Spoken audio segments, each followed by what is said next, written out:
전에 사역하던 교회에서 신방을 갔던 집사님이 있습니다. 이 집사님은 젊을 때 경제적으로 굉장히 여유로웠다고 했습니다.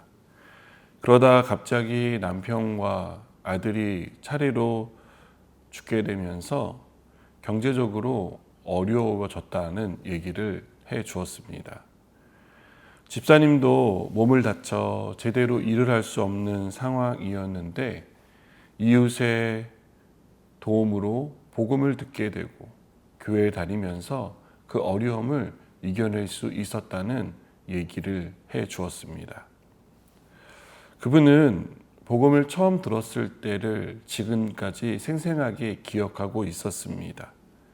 얼마나 기쁘고 행복했는지 정말 그 마음이 지금도 남아있다라는 얘기를 해 주었습니다.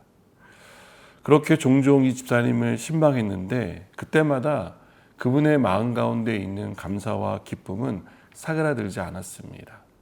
그 모습을 보며 은혜롭고 또 도전이 되는 그런 시간이었던 기억이 납니다. 집사님은 자주 저는 빨리 예수님을 만나고 싶다는 말을 하며 천국을 소망하는 사람이 어떤 모습인지를 저에게 보여주었습니다. 우리는 천국과 영생을 생각할 때 그것은 너무 먼 미래의 일이라고 생각하는 경향이 있습니다. 그래서 현재의 상과는 거리감을 느끼곤 합니다. 하지만 천국과 영생은 오늘을 살아가는 우리에게 감사의 이유이며 기쁨의 원인이 됩니다. 천국과 영생이 있기에 현재의 삶을 견딜 수 있기 때문입니다. 또한 장차 우리가 가게 될 천국을 생각하는 것만으로도 우리는 위로를 얻습니다. 우리가 가진 육체로는 하나님 나라를 이어받을 수 없습니다. 이 육체는 우리의 몸을 가리키는데 이것을 조금 더 확장해 보면 우리의 건강, 사회적 지위, 재산, 능력 등 어떤 것으로도 하나님의 나라를 이어받을 수 없다는 뜻입니다.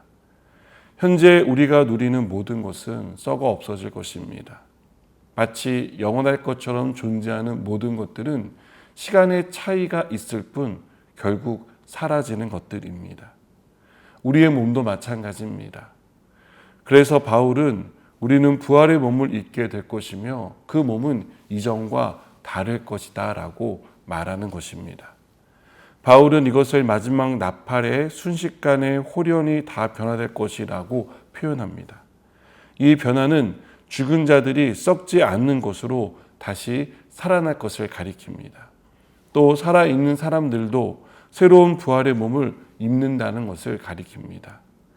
부활은 우리를 두려워 떨게 하는 사망의 권세를 이기는 승리를 가져다 줍니다.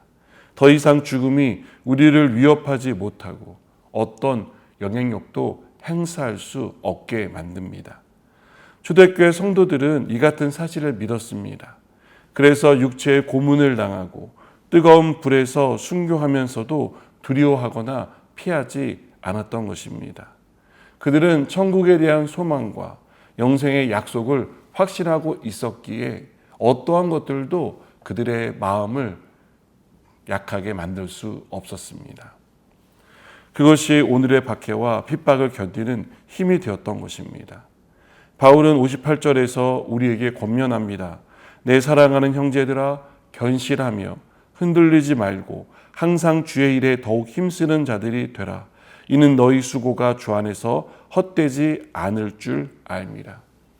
이 짧은 말씀 속에는 우리가 지금까지 나눴던 모든 내용들이 요약되어 있다고 생각합니다. 천국에 대한 소망을 가진 사람은 지금 여기서 해야 할 일은 믿음 위에 굳게 서서 흔들리지 않는 것임을 압니다. 천국이 있기에, 영생이 있기에 우리는 죽어서도 기쁨과 감사의 시간을 보낼 수 있다는 확신을 가지고 있기 때문입니다. 어떤 상황이 펼쳐지더라도, 어떤 삶의 고난이 닥쳐오더라도 믿음에서 흔들리지 않도록 우리의 마음을 굳게 붙들었으면 좋겠습니다. 상황과 환경에 눌려서 두려워하는 사람이 아니라 어떤 상황에도 불구하고 주님을 위해 살아가고 천국과 영생을 바라며 그것이 곧 우리의 삶 가운데 이루어질 것을 기대하는 믿음으로 살아가는 저와 여러분 되기를 다시 한번 축복합니다. 기도하시겠습니다. 천국과 영생, 부활, 이 모든 것들이 오늘을 살아가는 우리에게 위로가 되고 격려가 되고 때로는 어려운 상황을 돌파할 수 있는 든든한 힘이 됨을 믿습니다. 그것은 주님이 이 일들을 우리 가운데 이루실 것을 믿기 때문입니다. 이 믿음을 잃지 않게 하여 주옵소서. 예수님의 이름으로 기도드립니다. 아멘.